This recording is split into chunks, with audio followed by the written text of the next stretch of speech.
योगस्तु भव।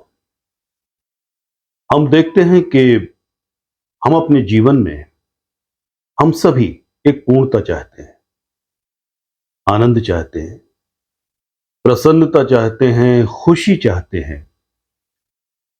और हम सभी मानते हैं कि ये सारी चीजें आज हम काफी एजुकेट हो चुके हैं, हम काफी स्मार्ट हो चुके हैं, हम काफी समझदार भी हो चुके हैं। 21वीं सदी में है भाई।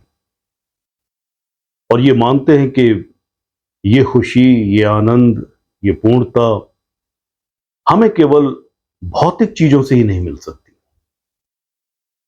केवल भौतिक जीवन को पूरा करने वाली जो वस्तुएं हैं, केवल उनसे नहीं मिल सकती। केवल जो मटेरियल आइटम्स हैं, मकान, दुकान, घोड़ा, गाड़ी, वाहन या इवन रिश्ते, दोस्ती, पद, इस तरह की चीजों से एक अंदर गहनतम शांति शायद नहीं मिल सकती, ऐसा हम मानते हैं। आज हम ज्यादा इस बात को बेहतर जानते हैं। तो हम देखते हैं कि आध्यात्मिक जीवन, आध्यात्मिक यात्रा करना हम सबके लिए एक आवश्यक सी चीज बन गया है, नो डाउट अबाउट इट। और अगर हम बात करें योग की, अध्यात्म की, ध्यान की, एक सादगी की, तो शायद एक बहुत बड़ा समूह दुनिया में, हमारे देश में भी आज आध्यात्मिकता की तरफ अपना रुझान रखे हुए है और उस तरफ बढ़ रहा है।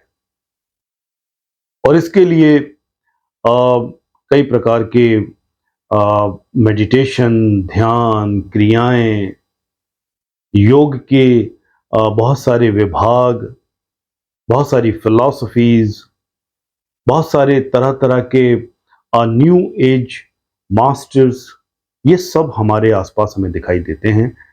और कहीं ना कहीं हम कभी किसी आश्रम, कभी किसी गुरु, कभी किसी स्पिरिचुअल मास्टर, इनके पास भी जाते हैं और अपनी आध्यात्मिक यात्रा को, अपने आध्यात्मिक जीवन को एक सुचारू रूप से चलाने के लिए कोशिश करते हैं।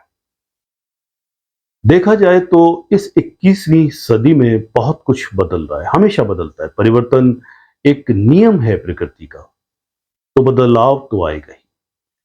पर एक चीज है जो कभी नहीं बदलती, और वो है हमारी आत्मा, वो है हमारी चेतना, वो है हमारी सार्वभौमिक चेतना, वो है हमारे अंदर का एक राग जो कभी नहीं बदलता। पर इसी में ही आज हम एक नई चीज देखते हैं, खूबसूरत है, न्यू सोशल स्ट्रक्चर, या मैं अगर इसे कहूं कि न्यू स्पिरिचुअल सोशल स्ट्रक्चर।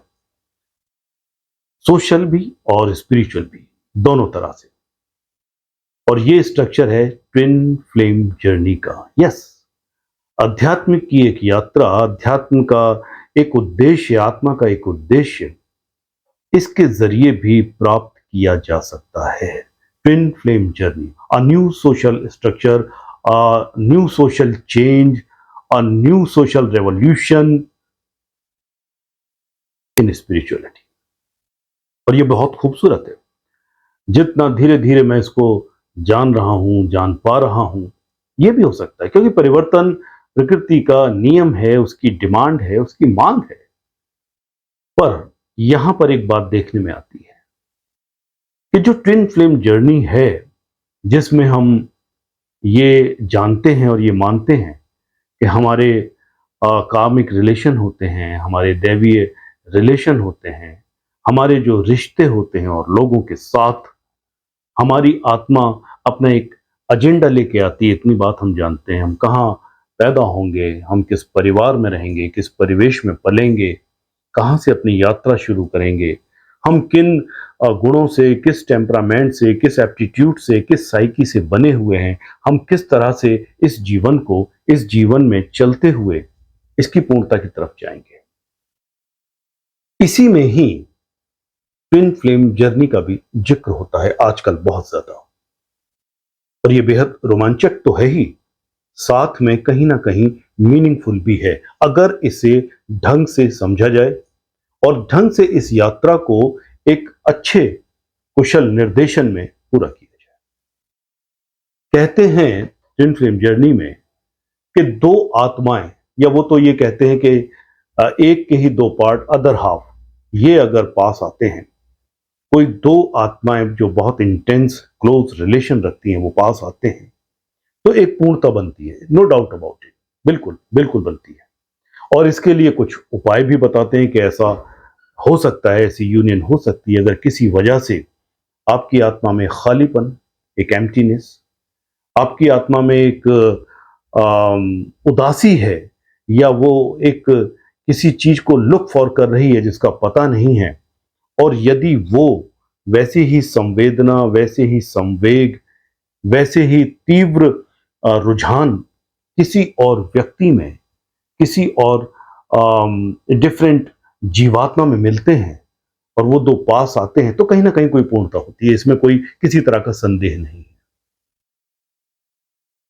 मगर जो लोग ऐसा कहते हैं कि ये आत्मा जो ट्विन फ्लेम जर्नी में है, उसका जो अदर हाफ है, या जो मैं तो उसे क्लोजेस्ट कार्मिक रिलेशन कहता हूं, अगर वो दूसरा है तो वो स्वतः ही आपकी ओर आएगा ही, देर या सवेर।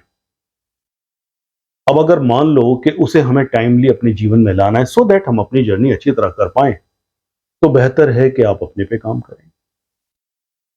आप जैसे कि खुद पर योग क्रियाएं करें, ध्यान क्रियाएं करें, अपनी पर्सनैलिटी पे काम करें, अपने गुणों पे काम करें, अपनी आत्मा पे काम करें। आप खुद ध्यान मग्न हो, आप खुद आनंदित हो, आपके अंदर जो दोष हैं, जो रुकावटें हैं, जो ब्लॉकेजेस हैं, उनको किसी ना किसी तरीके से, वो तरीके साधना के कई प्रकार हो सकते हैं, ध्यान के तरीके हैं, कुंडलिनी जगाने के तरीके हैं, क्रियाएं करने के तरीके हैं, हीलिंग्स करने के तरीके हैं, इनर वर्क, इनर हीलिंग्स करने के तरीके हैं। उनके जरिए आप स्वयं पर, अपने आप पर काम करें, अपनी यात्रा पर काम करें, तो जाहिर सी बात है कि जो भी, अगर वो उपस्थित है शरीर में, जो दूसरी इंटेंस सोल है, जो दूसरी कार्मिक क्लोजेस्ट सोल है, वो आपके करीब आती चली जाएगी। और जब ऐसा होगा तो एक पूर्णता बनेगी और आप अपने आध्यात्मिक उद्देश्य की ओर पूरी तरह से संलग्नता से बनेंगे, आगे बढ़ते रहेंगे और अपने उद्देश्य को प्राप्त करेंगे।